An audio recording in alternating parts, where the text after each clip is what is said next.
Hi everybody, it's Jennifer from Soaptree Bodyworks, and I'm going to be making a Himalayan salt soap today.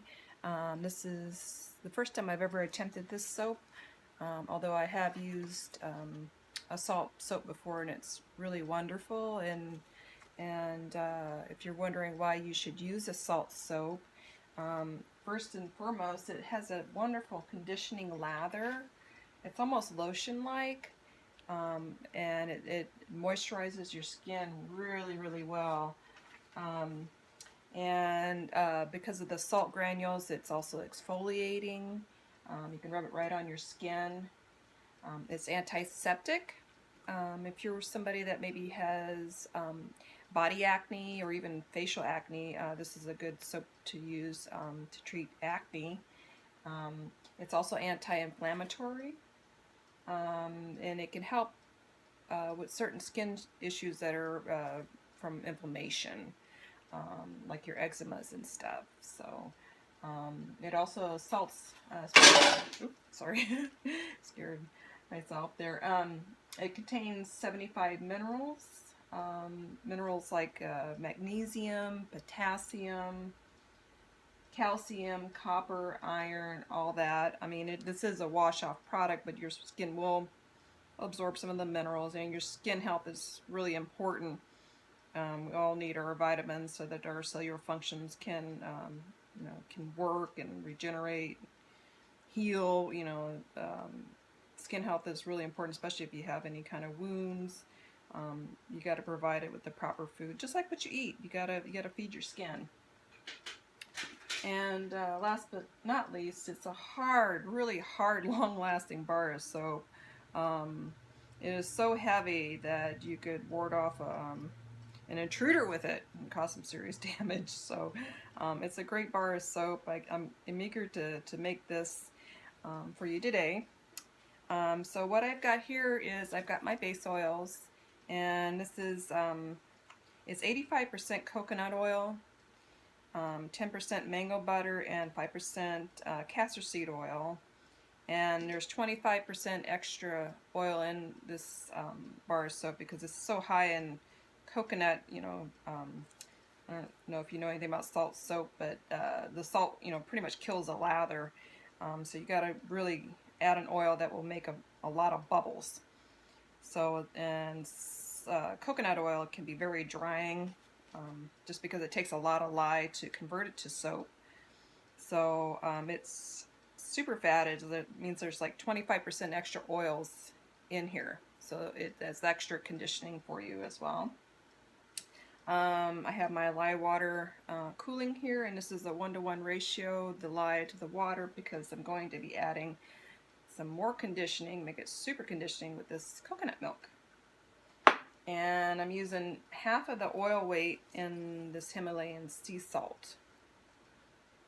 So that'll go in, and it's going to be all natural, vegan, gluten-free, palm-free, just essential oils, no colors. I have a blend here of eucalyptus globulus, bergamot. I have a little Lycia cubeba and some spearmint. So it's got a wonderful fragrance to it. It's really lovely. So I think my oils are cool enough now. I soap at pretty much body temperature, or maybe just a little bit above, so that my oils don't start to re-solidify. So let's go ahead and get started. Hopefully the soap gremlins won't pay me another visit today. They paid me a visit the other day on my first time ever making a large soap, and it turned out pretty in spite of it, but boy, that was really something. Alright, I'm going to pour in my lye water, and I always pour through a sieve in case there's like a little chunk of lye that hasn't dissolved. Don't want that getting on your skin. I'm going to pour my lye water in. Again, this is vegan, palm-free, gluten-free, all that, so let me stir that up here. Let's see that. Yeah. Get my lye oil.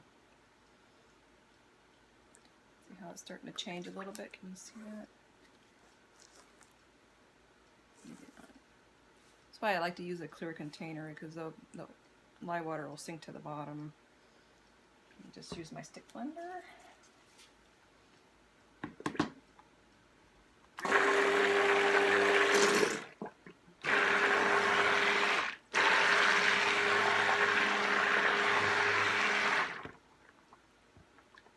See that change? It's starting to emulsify.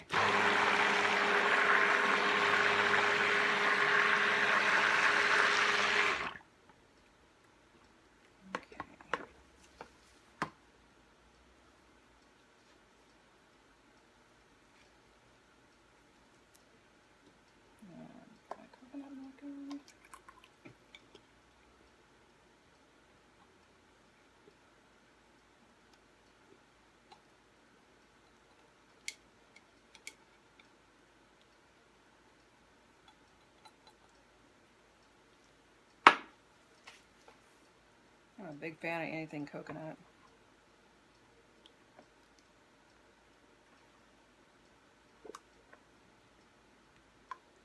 That looks nice.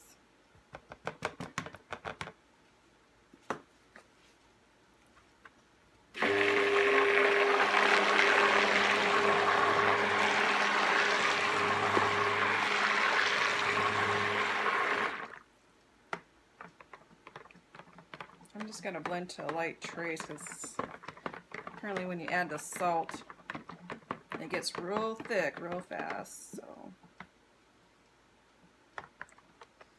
I might put my essential oils in now. To the hopper you go. Essential oil blend. Mostly just stir. Sometimes essential oils can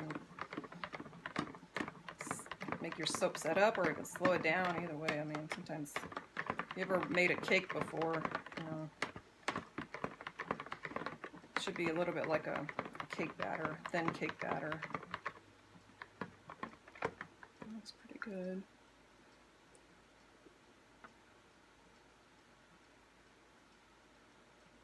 What I'm looking to see is if I can leave lines on the top. I'm going to take it easy here because I don't want a mess.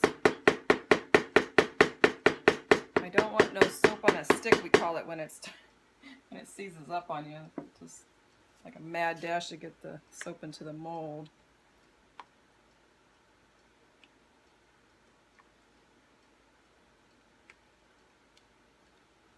Yep, okay, we're good. I don't know if you can see that or not, but you see that? How it leaves a trail on the top? That's how you know. It's called trace.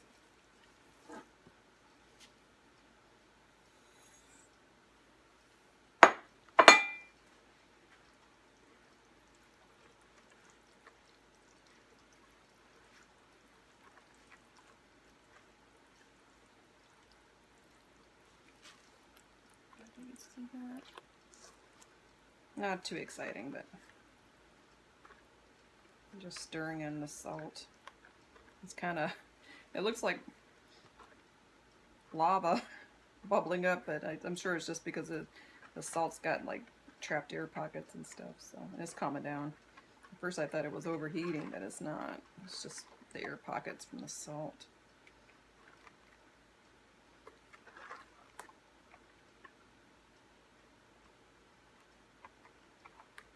That's pretty.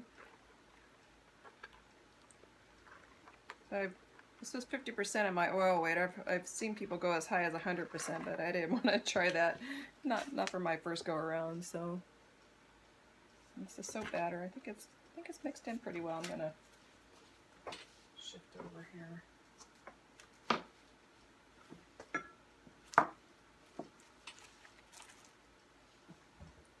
Another thing about what I read about these salt soaps is that you have to, if you pour it into like a loaf mold, you have to cut it like within hours of pouring it, because otherwise it'll get too hard and you can't cut it. So I didn't want to get busy and forget about it, and so I thought, oh, I'll just use my individual round molds here. This is what I use for my shaving soap and the Aleppo soap, Baby Bastille, a little monkey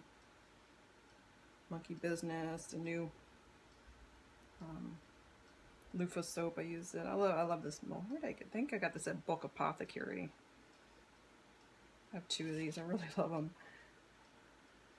So I'm kind of a lazy soap maker, and pouring into, you know, tubes is. I had a cylinder mold. It was silicone. Oh my gosh, I hated that thing. I could never get my soap out of it. Made me mad, so I sold it on eBay. Hope somebody else is having better luck than I did.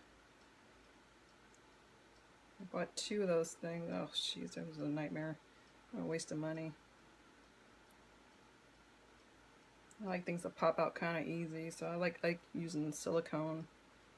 I don't even like lining a mold with butcher paper or anything.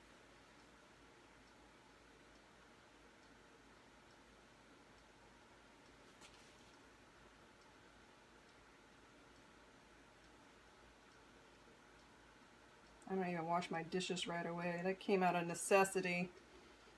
With the drought here in California, we had to conserve water. We still are under conservation. I think that'll be part of our life from now on, but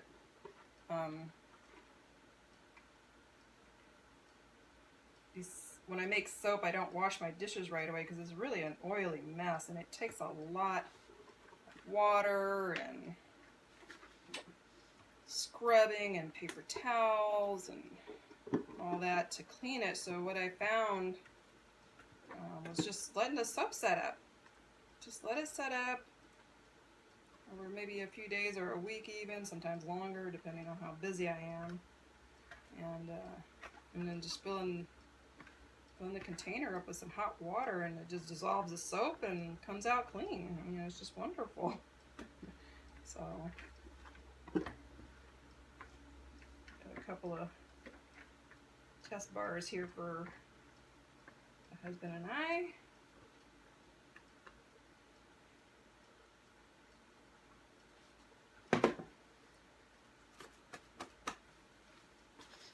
Let me just shake these down.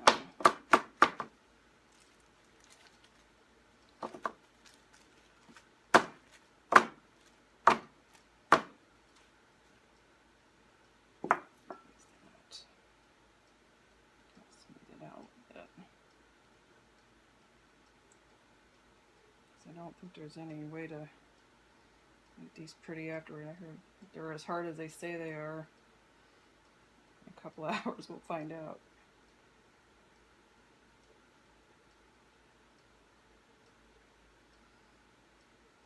Wow. They look homemade because they are homemade.